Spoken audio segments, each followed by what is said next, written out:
Quand j'étais enfant, petite, j'ai le souvenir d'avoir été dans les rues le jour de la fête Dieu, une fête instituée au XIIIe siècle par l'Église catholique pour célébrer la présence du Christ, l'incarnation du Christ. Et ce jour-là, le prêtre, en tenue vestimentaire religieuse, marchait dans les rues avec l'ostensoir, un cercle, une boîte circulaire qui tenait à l'intérieur l'hostie, ce pain consacré qu'on partage à la communion. Et le long des rues, les gens fêtaient, dansaient et surtout se prosternaient en adoration pour la présence du Christ parmi eux. Et petite fille, j'avais un sac de pétales de rose. Et je n'étais pas la seule, nous étions nombreuses à jeter les pétales à la volée sur le passage de l'ostensoir. C'était la présence de Dieu parmi son peuple de façon charnelle dans les rues. Aujourd'hui, dans les rues, il n'y a plus de procession. Il y a des musulmans accroupis en train de crier Allah Akbar. Dieu est le plus grand, leur Dieu, Allah.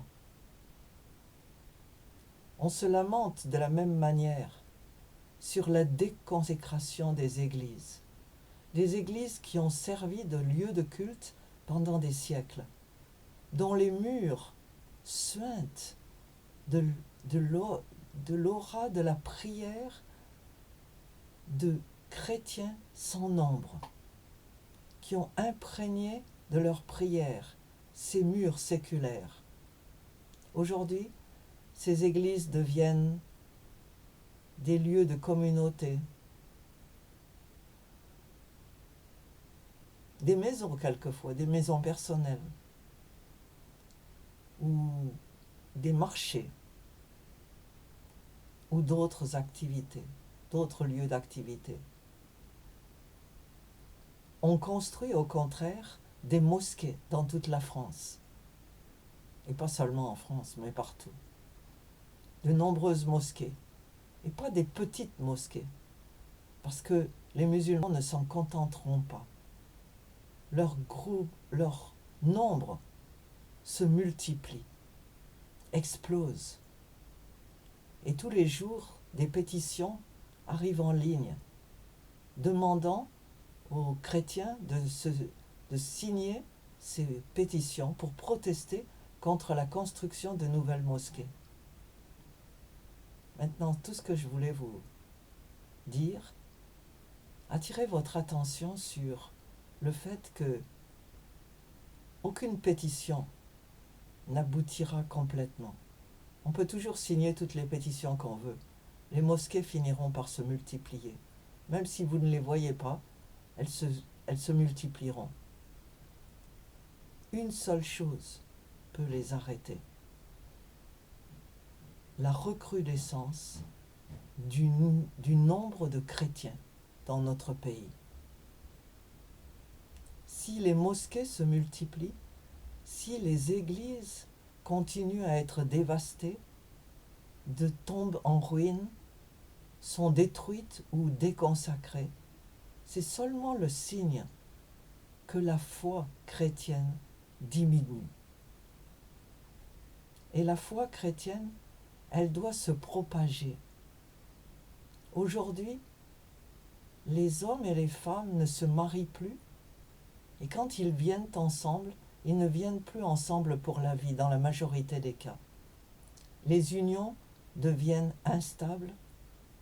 Les gens n'ont plus le nombre d'enfants qu'ils avaient autrefois. Très souvent, on n'en veut même pas. On les avorte. Ou alors, on se contente d'un enfant, 2 enfants, Et je sais qu'il y a beaucoup de raisons tout à fait acceptables, valables, pour dire qu'on ne veut pas beaucoup d'enfants parce que on ne peut pas les nourrir. En fait, c'est l'histoire du petit poucet qui recommence. Vous connaissez le petit poucet. Cet enfant dont les parents avaient de nombreux enfants, tellement qu'ils ne pouvaient plus les nourrir et qu'ils avaient décidé de les abandonner en forêt. C'est le petit poucet qui recommence. Mais les familles ont un devoir. Le devoir que Dieu nous a donné à chacun, chaque famille, chaque couple, de partager notre foi avec les enfants. La Bible, la parole de Dieu nous enseigne de partager notre foi, de raconter ce que Dieu a fait pour nous quand nous sommes assis, quand nous marchons, quand nous nous reposons, chaque fois que nous sommes en famille et que l'occasion se présente d'une conversation, elle doit inclure la présence de Dieu. Tous ceux qui ont manqué à ce commandement, à ce devoir, à cet encouragement de Dieu, qui n'est pas seulement un encouragement mais un devoir qu'il nous a donné, verront leurs enfants, à moins d'un miracle, abandonner la foi.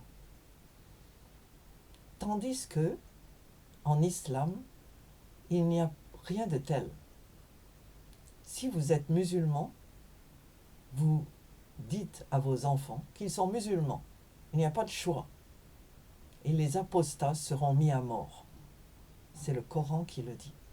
Par conséquent, vous avez d'un côté un groupe de gens, les chrétiens, qui ne passent plus le bâton de la foi à leurs enfants, et par conséquent, dont le nombre diminue. Pendant ce temps, nous avons des musulmans qui deviennent de plus en plus nombreux, qui ont, eux, un grand nombre d'enfants, et qui aussi sont encouragés par le nombre incroyable, important d'immigration. Et c'est normal que celui qui est le plus nombreux ait son lieu de culte. Les musulmans ont commencé par se contenter de petites salles, priant en catimini. Aujourd'hui, ils sont conquérants. Ils prennent le territoire. Ils construisent leurs mosquées. Rien ne sert de s'opposer à eux physiquement. Voilà ce que Jésus a dit. Mon royaume n'est pas de ce monde. Si mon royaume était de ce monde, mes serviteurs auraient combattu pour moi afin que je ne sois pas livré aux Juifs. Mais en réalité, mon royaume n'est pas d'ici-bas.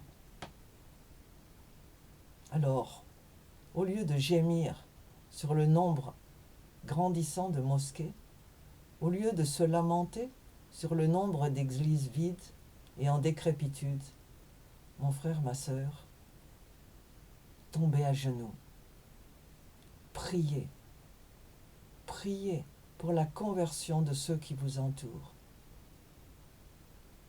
Priez que Dieu vous donne des enfants et le courage de les élever.